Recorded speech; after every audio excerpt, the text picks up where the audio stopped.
Welcome back, ladies and gentlemen, to LCK Spring 2020. I'm Atlas, I'm joined by LS, and it is time for our final day of Week 2. And the final match of our final day is a real exciting one, Gen G versus T1. But first, KT to take on DAMWON Gaming, two teams that had a pretty rough week thus far. They've had a super rough week. KT obviously struggling to really find any footing as DAMWON, even their drafts are starting to lose. Yeah, their attempt against Gen G this week was startling, to say the least. Yeah, that was... you know what? Why'd you remind me?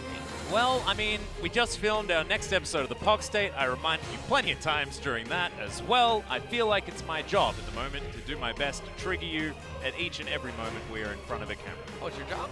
I think so. I mean, that's what I've been doing, and I get paid, so I don't know. No!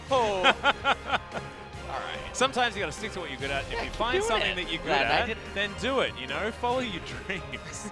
My dreams have been to ruin Ellis's life for as long as I possibly can, but hopefully today he gets a little bit of a break.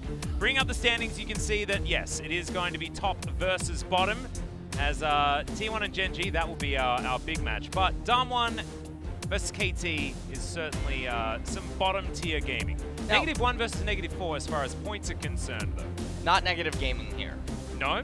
Not on our screen, as DAMWON, they're going to be looking to try to put themselves back onto the left-hand side. So with a 2-0 victory, they actually do go ahead of Hanwha Life Esports, so that would be nice for them.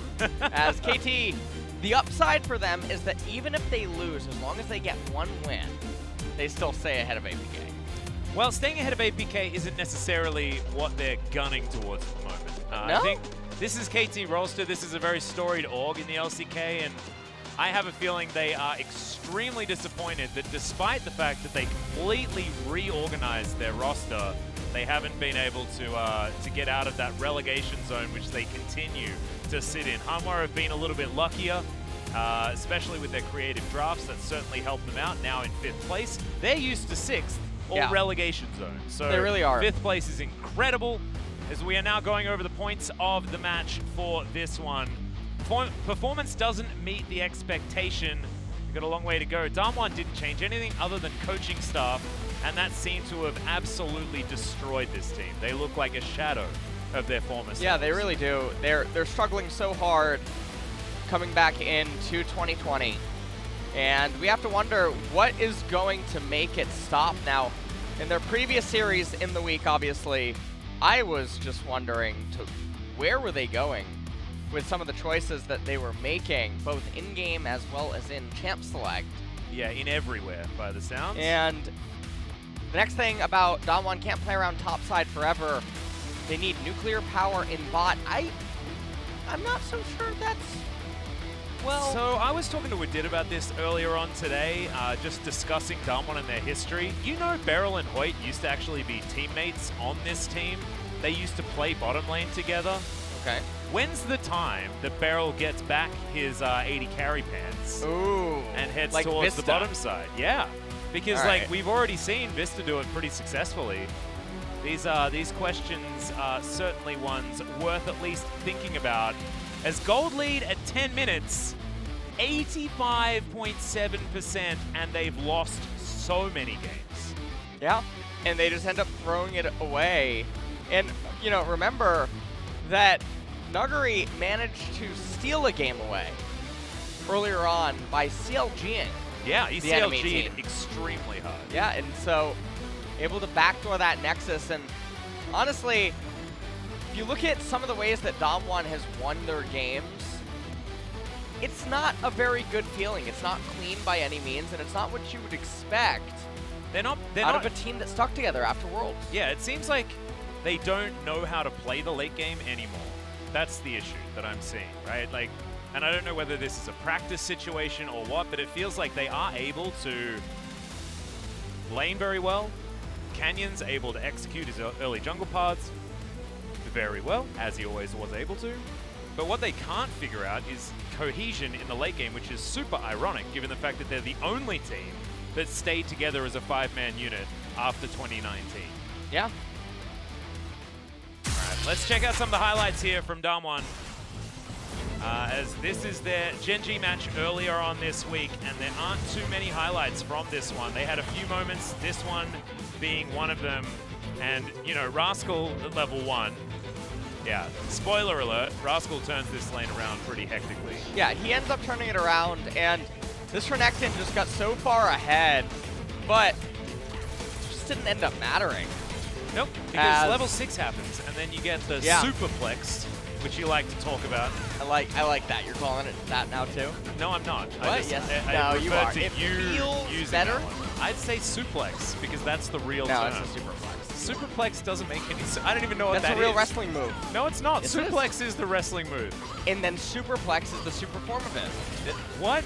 Where the wrestler actually does a backflip in the air? No. Well, off the top rope. Oh, so it's so okay. big. Sort of like sets. I actually thought Superplex was like a really old video game. No, that's why I call it the superplex. Ah, it looks like off the top rope. Super, like ER? Superplex. Ah, because Superplex. Yeah. Is that's the old video game. All right. All right. I was a bit perplexed. All right. Well, I'll be using Superplex from now on then. Great. We just needed to provide the viewers with context, and if you're going to be watching the VOD, then you're going to skip this part anyway. So I guess maybe some people just straight up won't have the context. As we check out some of these KT highlights, not many of those either from the Telecom War earlier in the week.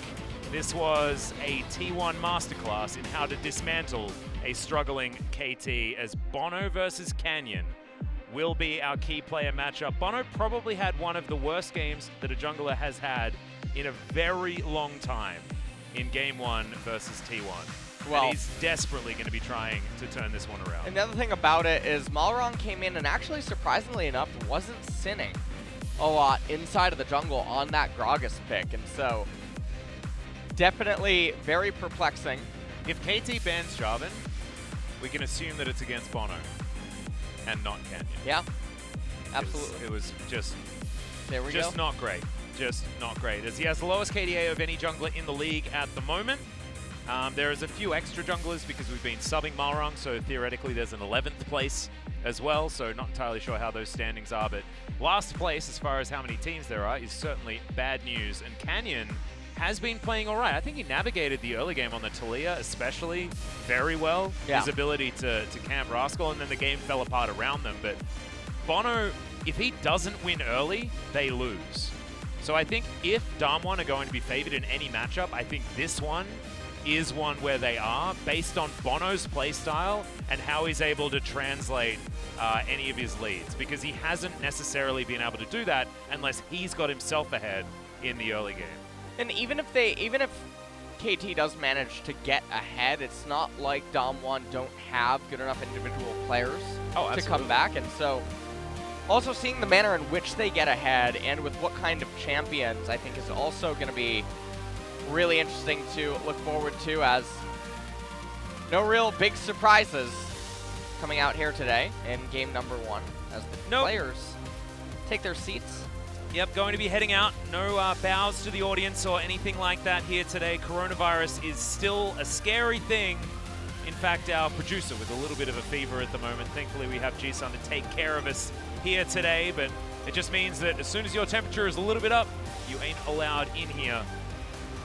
Well, got to be as careful as possible, and that's why the players, the audience, no longer allowed until further notice, until this is well and truly behind us.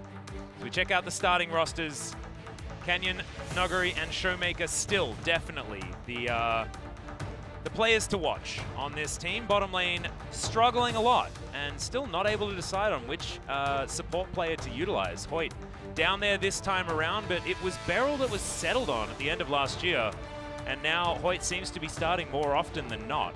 Yeah, he really is.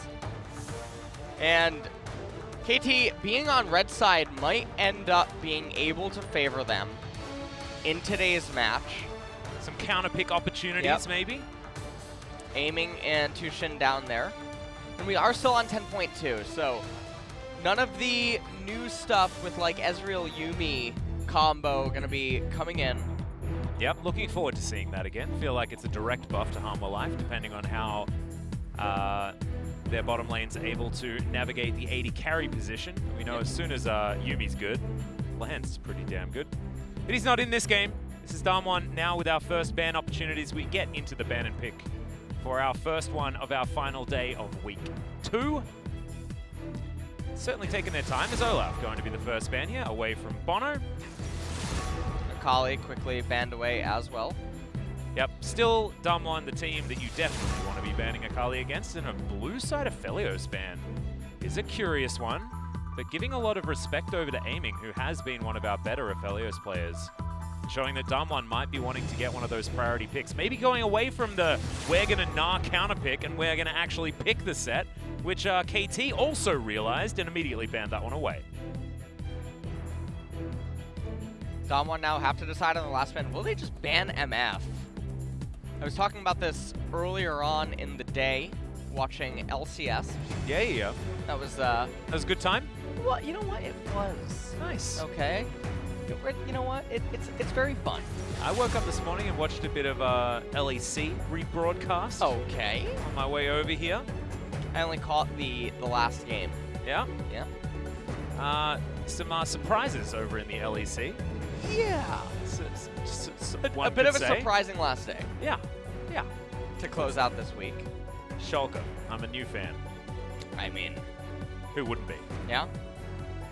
Odawamne has that really depressing interview where he's talking about his feelings, trials, and tribulations, and then they beat G2. What a beautiful storyline. But this storyline is a very different one, as Olaf That's the best about storyline. to be first picked by DAMWON. What? Ornn. Sorry.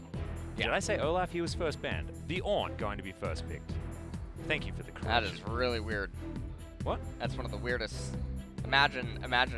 They're both 4-letter words and they start with O. Ooh. Hello, Atlas. What if Ornn is his nickname? Olaf's nickname? No, Ornn. What if he has like a full name? Oh. Like Ornicus. Ornanaganaga. Ooh, Ornalagalagmak.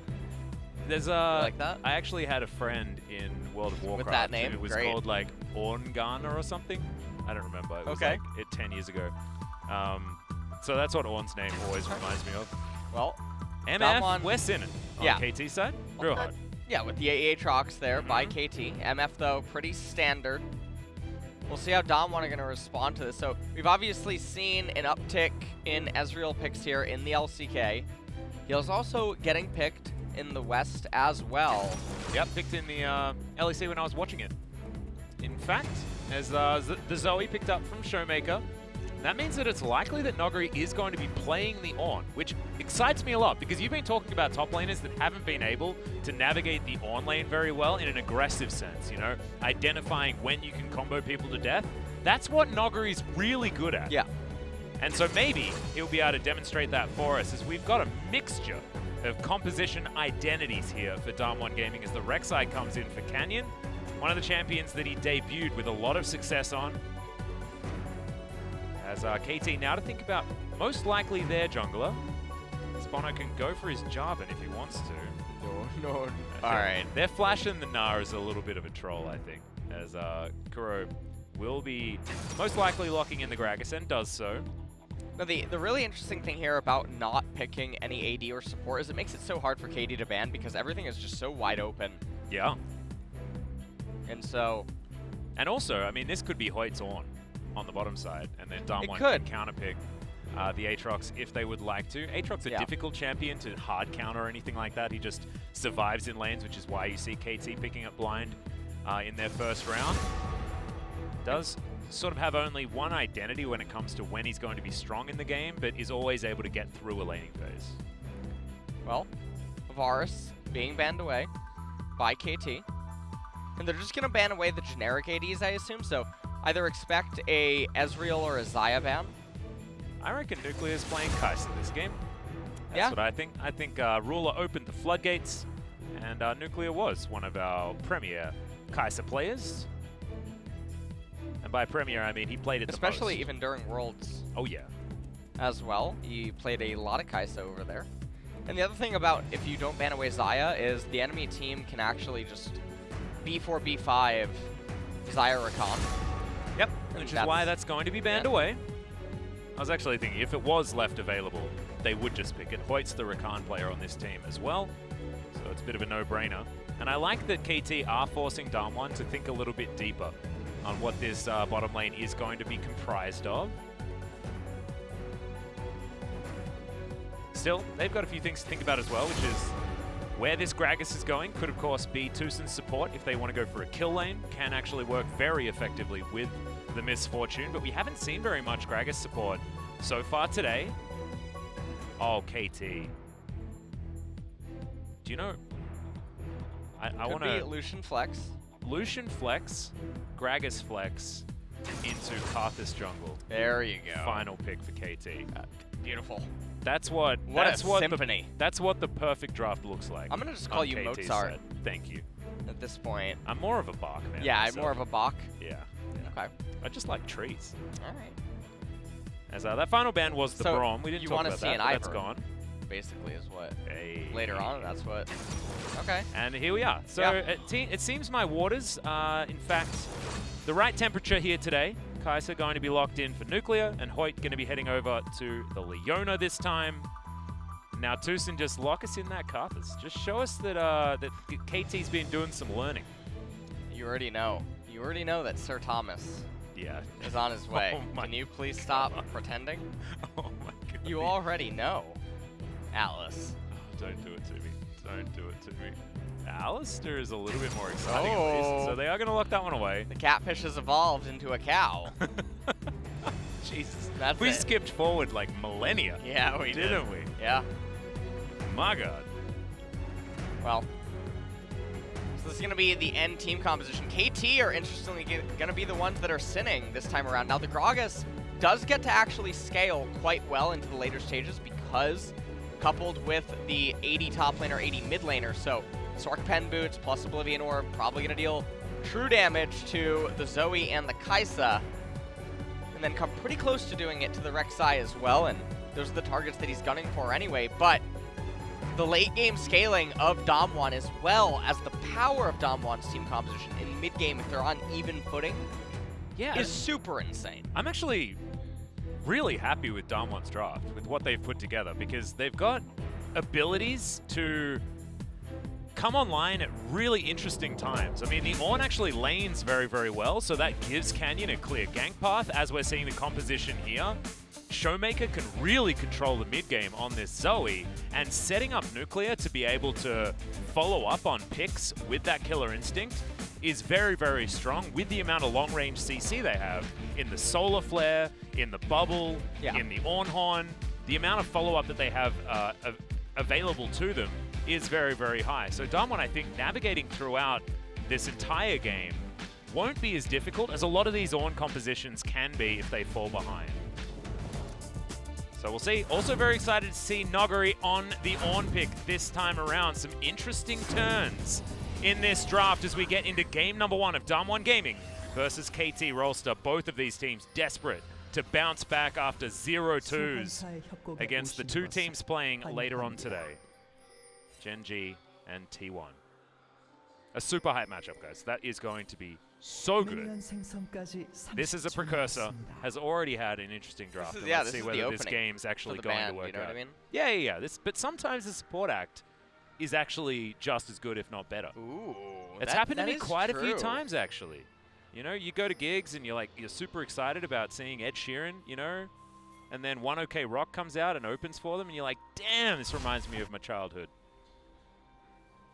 Yeah, I don't actually have examples other than my own life. Alice, are you a fan of My Chemical Romance? Yeah, I was. You actually are? Do you know that they're going to Japan? Really? Ooh, they are. You know that tickets to Japan from Korea are like $100 right now?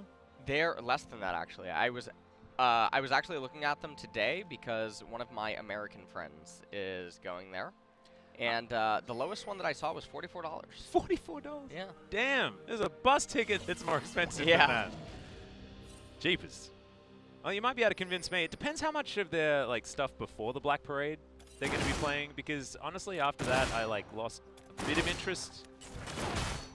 I want to make a joke. I just don't think that it's very appropriate right now. Is it a, you know what they do to guys like you in prison? No. I'll tell you that's after. That's a song by My Chemical Romance, by the way. That was not a slight or anything like that. It's actually very difficult to talk about a lot of those songs from the album. Yeah. But I'm Not Okay, that song was so good. I'm Not Okay was good. Teenagers, Famous Last Words. Yeah. There's a lot of songs. There's probably a lot of people in chat right now. They're born in like Yeah, exactly. They're born in like 1999. The amount of boomer spam in chat right now is just crazy. As Hoyt and Tucson going to coordinate their aftershocks very beautifully. But Hoyt taking a little bit more damage there. Yeah.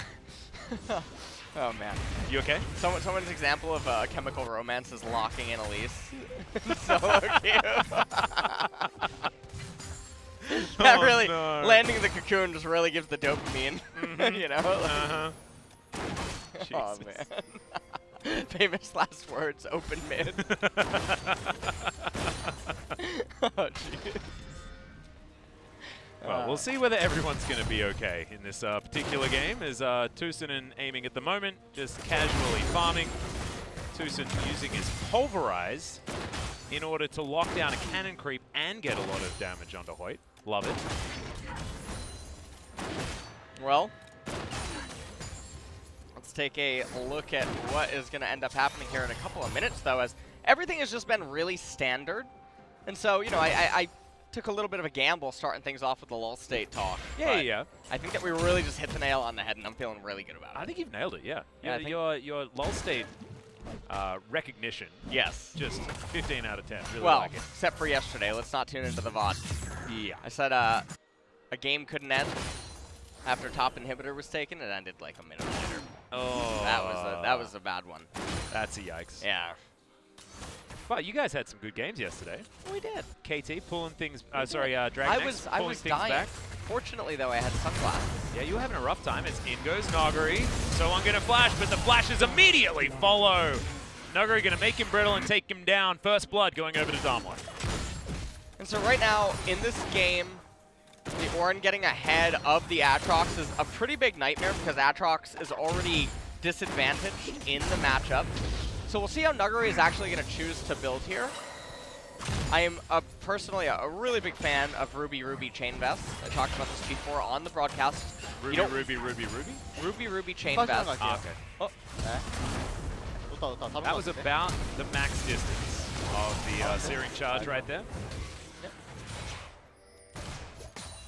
And Nagari doesn't end up doing it. And so the differences between Ruby Chain Vest versus Bommies and Ruby is that you can't freeze the lane. And that's really the only big downside. You also miss out on some of the armor and whatnot, but it makes it so that your only option is to kind of push, play for lane resets, and then try to kill Aatrox in lane that way. And so you don't have as much control over minions with it. Yeah. But you do have more ability to kill your opponent. But Orin already has such a high all-in threshold as it is. Anywhere from 750 to around 900 with the Orin combo. The thing that makes me curious is this Ruby Crystal that isn't a cloth armor. Because I would have thought that Nagari building towards the Bramble Vest will be very, very powerful, even if he is going to be going the Balmy Cinder a little bit early. Because say you're going to be tanking waves and taking them down, your wave clear becomes just ludicrous with those combination of items, even very early. Soan actually has to be really careful right now. If Nagari hits 6, Soan is in lethal range. He's still in lethal range at 690, and that sounds really scary. But I have to wonder how aware both of the people in top lane actually are of it. Hoyt messed up the auto cancel. A little bit of an issue there as KT were considering a Mountain Drake. Not actually going to head there as the gold basically just a kill in difference between these two teams. The Lucian farming things out very well, which is largely what's keeping KT in it. And other than that, Orin is getting further ahead as Nagari is pretty neck and neck actually with Soan up there, but it does look like Soan is ahead in XP, and some people might be wondering, well, how's that possible as he ended up dying? Well, that's when the Jungler Nation attacks and taxes your lane, so. Not to mention the fact that Soan was able to teleport back and pick up the entire minion wave underneath his turret. DAMWON weren't able to actually zone him away from that or invest any extra resources in diving. Someone actually thinking about staying so that he can miss an ability and then go home at a different time. As Bono is at least towards the top side of the map. We'll just see which album Bono's going to be releasing here today, because, you know, some of them got bangers, some of them not so great. Well, it might just be a beautiful day. We'll see. We will see. Kuro, I mean, we're just having ping pong in mid. I mean, we're having ping pong in every lane now. So, yeah. Yet again. Oh dear. Bit of a lull state unfolding. And this has been happening so much inside of the LCK. And I really hope that in the new Korean League segment that they have, I think airing tonight, Sunday Night League. Yep. SNL.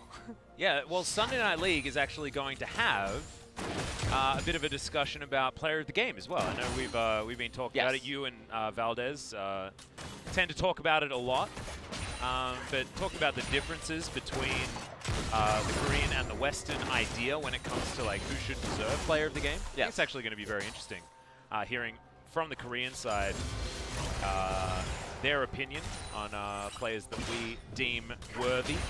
And obviously, my perception on player of the game or an MVP vote is who was the most valuable player all around. Yeah, it's about a consistently good player. Right. So, in everything, sort of, it starts at a neutral number, and then it can go up or down, even into the negatives. Yeah, so absolutely. If you're playing your lane phase really badly and causing lots of problems that only end up getting rectified by your play 20 minutes later, you're not a candidate for the vote, probably in most cases. No, if you're like the reason why a game had to be pulled back from the brink by one of your super plays. Even if you bring it back. Yeah, I know, but if you bring it back, all you're doing is bringing yourself back to neutral, actually. Yes. Which is, I think this happened in the Griffin game when Sword picked up an MVP earlier on. And he was part of the reason why things weren't so great. A lot of the votes went for him, though, right. because he had a great play at the very end of the game. So I think that's sort of like the quintessential example of just a different mindset when it comes to that Player of the Game award, which I think is cool. Like, I don't get triggered by it or anything like that. I just find it really intriguing that there are so many different ways to go about voting for different players. And a lot of the time, like, everyone's in line with one another, but sometimes you realize that, hang on, opinions are different. Well, so far in this game, I don't think there is an opinion that we just have to come. Well, that is going to be cleansed immediately gathered from aiming. Hoyt asking for that one very, very kindly, and aiming saying, oh, well, of course. Hands it over, but otherwise not too much going to come of it. DWG have pulled themselves pretty far ahead, and they haven't even dropped Shelly just yet. 2 plates taken by Noguri certainly tells that story. He's going to be building towards his Catalyst now. Decided to forego building anything like a Bramble Vest. Just feels like he can smash the lane regardless, and look, to be perfectly honest, based on how things are going, I wouldn't blame him. There's the on-horn. No, Kuro going to get knocked up, but Showmaker not actually going to offer anything back. They notice Bono. They disengage. Noguri not too worried about not having that ultimate, as he's just going to head back towards the top side and continue farming things out casually. Well, we are at 11 minutes here with 1 kill, Atlas, so... Yeah, we're lulling. We are pretty hard. Yeah, I need a Jigglypuff for this one. No, you don't. You need an anti-Jigglypuff. Jigglypuff just puts you to sleep. I mean, yeah, along with all the players. Ah. You know what I mean? Yeah. If everyone's asleep, no one's in trouble. Yep. Okay. Nuclear shoves the wave in. Not going to do anything interesting. Just going to go up, place a ward, get the heck out. A couple of wards down here in this lane, so they do know that Nuclear is staying in the area. So Noguri clears out vision. He's got a Sheen. Of course he does. Oh dear. At least we know that Noguri already has the Sunfire Key, so he's going to be upgrading that first. This is true. As because somehow he doesn't get the knock up there. You know, if he's intending to build Locket of the Iron Solari or something of that value, or Adaptive Helm, something very valuable in the magic resist department after this, I don't always mind Sunfire into Iceborne when the enemy team has a heavy reliance on physical damage. Yeah, actually, I think that it's fine to build the Sunfire into Iceborne and then build an Abyssal Mask for your second upgrade. Like, you can still do that as well. That's fine. Well, the issue is you won't have the third item by the time. Yes. Showmaker, well, I mean, KT don't have a mid laner. That is true. See all those dubs? Yeah, it's just really dead. Kuro used his flash, used his cleanse, and still died through everything. As, yep, Shelly going to get a huge charge. Bubble going to land onto Bono, but Showmaker not overextending. A lot of discipline here today on DAMWON's side. With Sohan moving to the mid lane, it means that Nogre is just going to be able to eat all of these plates. On celebrating a Greek wedding up there towards the top side with a lot of broken crockery. And Canyon is up 2 levels over Bono. Lucian has fallen behind, did not manage to achieve anything. As Nuclear and Hoyt, I mean, everyone's just playing ping pong. We take a look at this one more time. And Showmaker, really good synergy with Canyon right there, just popping the Lucian into next tier. 2 dragons already on the way for DAMWON. This game is really looking like a 25-minute game end. Yeah. And this is the composition that has all of the scaling, all of the options as this game progresses as well. The amount of different, like, the various modes that DAMWON's composition has is pretty endless. I mean, they have pick opportunities, they have poke opportunities, they have siege opportunities, they have front-to-back team fight opportunities. They can fight around barons, they can do, you know, what they like. It is, pretty flexible, which is always impressive. Very close to that Iceborne Gauntlet.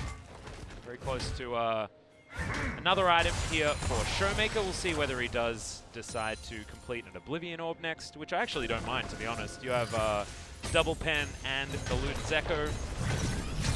You're just going to be doing a lot of damage. Nogri has broken down this tower. And I think we were talking about Demolish being taken for Ornn pretty recently. And Nogri actually utilizing the passive really well because he recognized that Ornn is a very strong early laning champion and that he will be able to get some time with the turret. Well, I mean, he gets the first turret of the game, so yeah, doing a fantastic job, and that is a giga big Ornn, by the way. 2 completed items, not even 15 minutes into the game. Yeah, that's going to be most likely a dead Kuro. No, down to 200 health. It's now Canyon in trouble. Void Rush to get him out of it. But the bullet time will be able to secure that kill. Bono's going to be killed in response, but now Hoyt has to flash and Nogri teleported in, but I don't know what he can find as now Showmaker has to flash out. Not going to be his own as now Nuclear dives into the backline. That's what this composition can do. The Killer Instinct helps save the Ornn and take down the pretty anemic Aatrox. Showmaker looks for aiming, and Tucson not quite able to get the bubble far enough. 2-for-1 trade in the end in favor of DAMWON, and they keep the pressure up. And it just, even though it's a 2-for-1, they're going to get so much value. KT are just missing out on so much experience inside of all of the lanes right now. And things are just going so good for DAMWON here. Rek'Sai probably not too far away from the Black Cleaver. We take a look at what KT are doing. They're trying to make a pick. They're in desperation mode because of how hard they're losing this game. Bullet time comes over, tries to do something of value. Doesn't really matter. Nuguri ends up coming in via the teleport, summons the Ornn Ram a little bit late, but then Sohan, not having his Q available, can't interrupt the R2 part of Ornn's ult. Yeah, aiming actually just couldn't find a position to actually fight in that particular engagement. Only a few auto attacks were actually available from the KT 80 carry. That's why Noguri went down low, but managed to actually get the second shot on the Ram. And that's what was all she wrote for KT. Cannon and Hoyt coming down towards the bottom side as Bono lying in wait. I believe was spotted by the Tremor Sense. Yep. And there's the double ornament coming in for Ornn. He just gets so many stats right now. Down, both at the same time. Yeah, level 12, massive gold lead right now for DAMWON Gaming, and remember, they're the ones with the superior scaling, so now, okay. Well, they snipped that right out. And I love it, man. I love Sinner team compositions just panicking. Mm-hmm. They look like they're about to sell their soul to the devil or something or try to come back in this game. Yeah. Well, I mean, we did give them the winning formula for their composition. We gave them the winning formula, and they just ignored it. They picked an Alistair instead. Sometimes you just get punished. It's going to be third Drake of the game. And the bubble landing on the Tucson here. Not going to blow the ultimate or anything like that. No panic here from the cow. So he just wanders on back. But it looks like a KT with not too much of an idea on what they're supposed to do next. Stormrazor collected from Nuclear. Slightly updated build. When we saw Ruler playing it, he was playing the AP Kai'Sa, just because their damage was certainly a lot more on the physical side, and they were utilizing him in order to even that out. But with Showmaker here, Nuclear is going to be free to build whatever style he wants. Not to mention Noguri being very strong as well. He's going to be doing a lot of magic damage, actually. As Shirley being considered. Down to about half health here, as KT should be able to take this one away.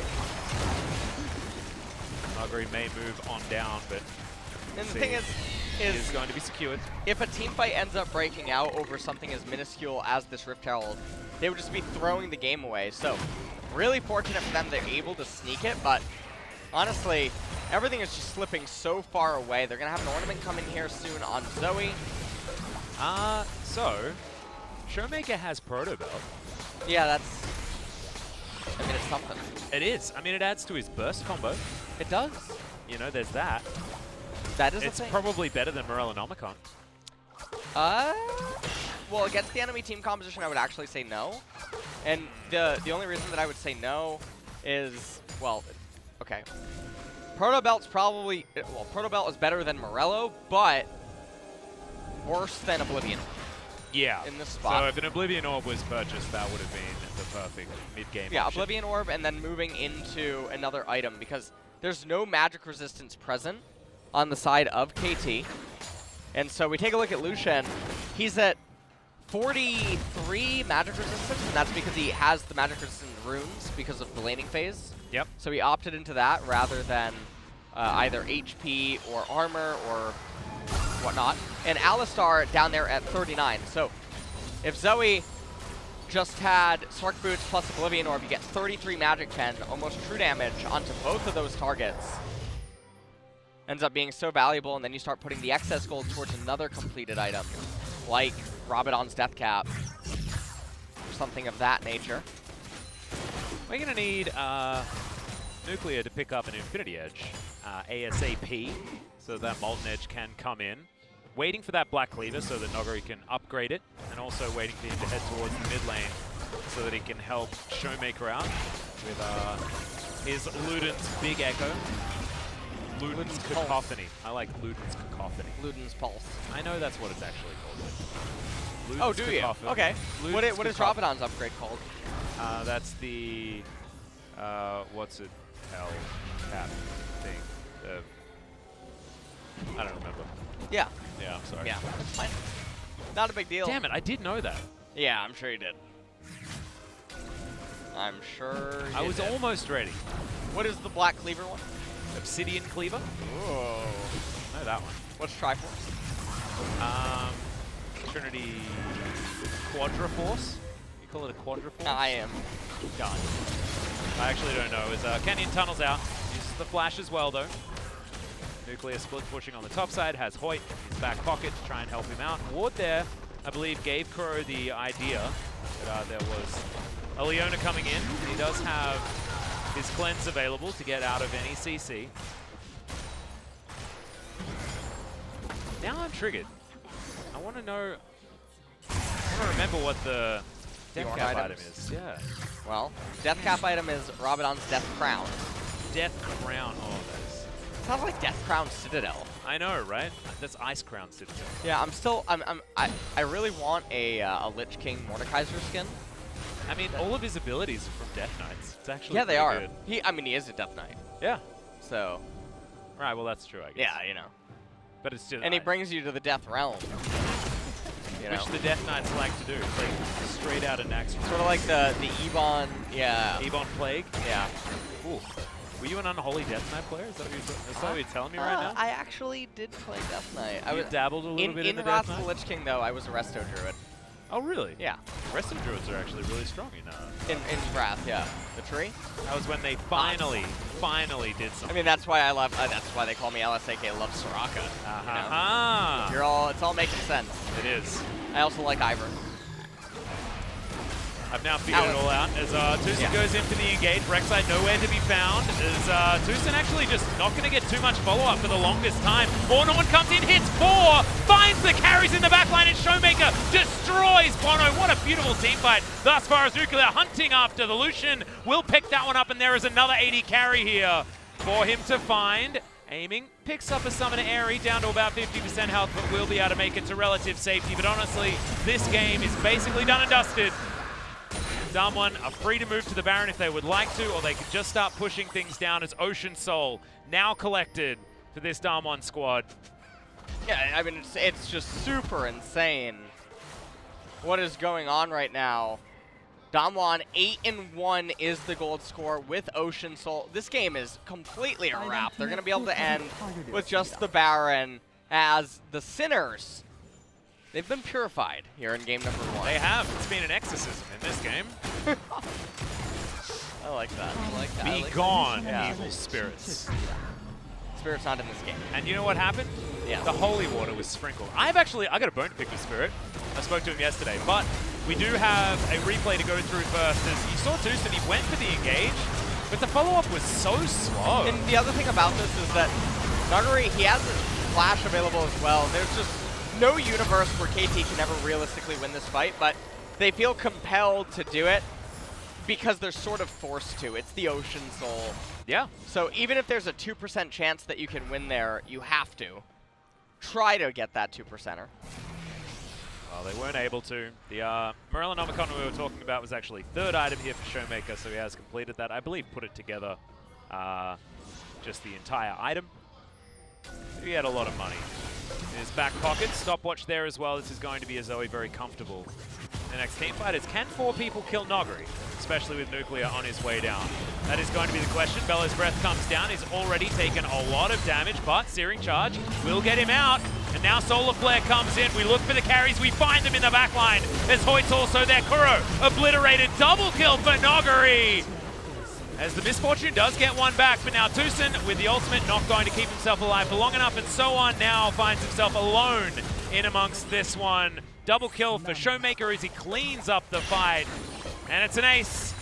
And they only have to sacrifice Nuclear. This should be the game. This should be the game, but the death timers are still so short because we're at 25 minutes. So all that's going to end up happening is likely both of the inhibitor turrets are going to end up going down. I love watching Showmaker when he's in form, by the way. His Zoe has looked impeccable so far this game. Yeah. Difficult to find any difficulties, to be honest, when you have the Ornn so extraordinarily accelerated in this game against one of these Sinner compositions. All of the free stats going over to the carries, like we talk about all the time. And Nuclear's building towards a Zeal item next. He just doesn't want the extra stats from an ornament. As we have a look, we were right to presume that Nogari, most likely safe, had Flash available, had Searing Charge available. He soaks up as much as he possibly can until everyone gets here, and it's re-engage time. Yeah, re-engage time, 3-man Ornn Horn ends up coming out. Not sure what Nuclear was thinking was going to happen there, standing in the bullet time forever, but yeah, it didn't actually matter. The more time they spend trying to kill him, the more time this gentleman right here and the rest of the squad is able to obliterate this team that is so anemic in this game. Says I have ultimate. Yeah. And then gets a free ride on the Gragas barrel into the front line. It's exactly what you want. And no one's talking. Yeah, it's actually pretty tidy in the comms. Okay, well. Oh my god, okay. Bono. Yeah, sure. That's almost a one-shot. That's why Showmaker wants to put the Proto Belt together. Of course, it does amplify Paddle Star damage because it allows you to travel further. Yes. So in theory, it has a lot of Zoe synergy. Just not one of the items that you see all that often. Is Noguri tanking damage, I think. It's not really showing on his health bar as Nuclear supercharges to get out of the Infernal Chains. Noguri currently very far ahead. 454 armor. That's a lot of armor. On the orange. The value of a Last Whisper would be a fun conversation this game. Yeah. Whether anyone could ever afford one. Oh no, Aiming's already got it. Nicely done. It's irrelevant, but he does have one. It's good news. Inhibitors all still alive, but the inhibitor turrets have been taken. Now Trouble Bubble being thrown around, so much non-committal CC here on this DAMWON side, but so much follow-up if anything does land. Kuro throws out the ultimate, but Searing Charge knocks him up down so incredibly low by just the Ornn, and the Zoe's going to pick that one up. As Soan's going to get knocked up on the front line. I like the reposition of that Ornn as Hoyt goes in with the Zenith Blade, aiming down very, very low as Nuclear's Q is just destroying this KT squad. As Showmaker looks for the backline, but it's actually going to be the Gragas cast that creates the distance for him to get out and start working on these Nexus turrets. One more to remain is now Bono on the fountain. So on. I just don't think he's going to be able to do anything, even if those Infernal Chains land. The heal is going to be there. The Nexus not going to be focused on just yet because this is DAMWON. They like getting the kills on the fountain if they can get them. As in goes Noguri with the Searing Charge. Tanks up about 1 trillion damage before the Nexus eventually falls. 17-2. It's a shellacking for DAMWON. Yeah, and that is an absolutely insane game number 1. One of the faster ones that we've had in LCK 2020. And also probably our best Ornn performance that we've seen so far, from laning phase to team fights.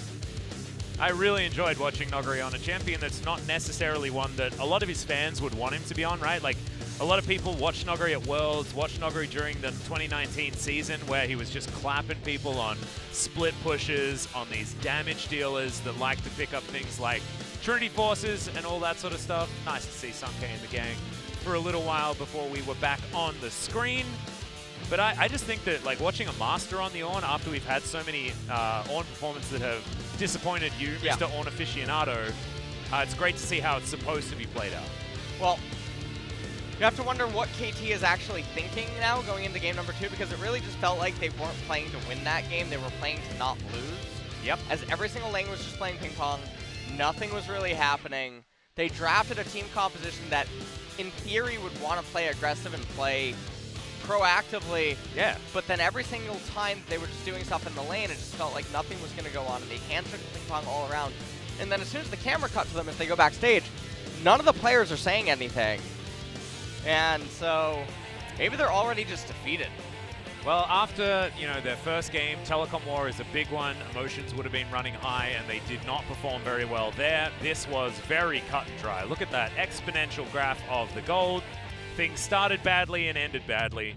They got 1 Rift Herald, they got 2 kills, and otherwise they got absolutely nothing. No turrets the entire game.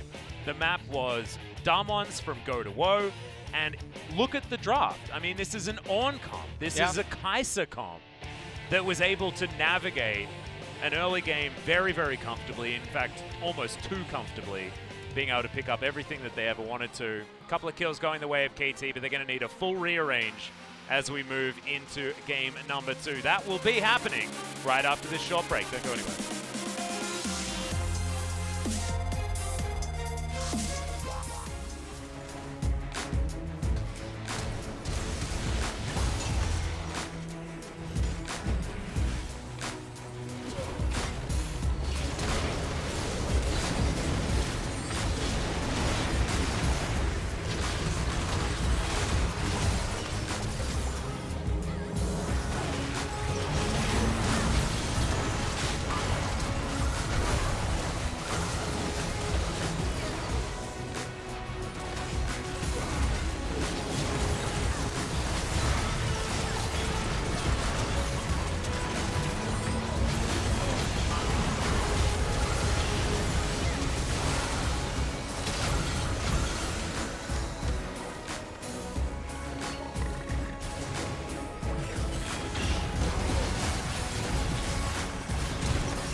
그냥 뭐랑 없어.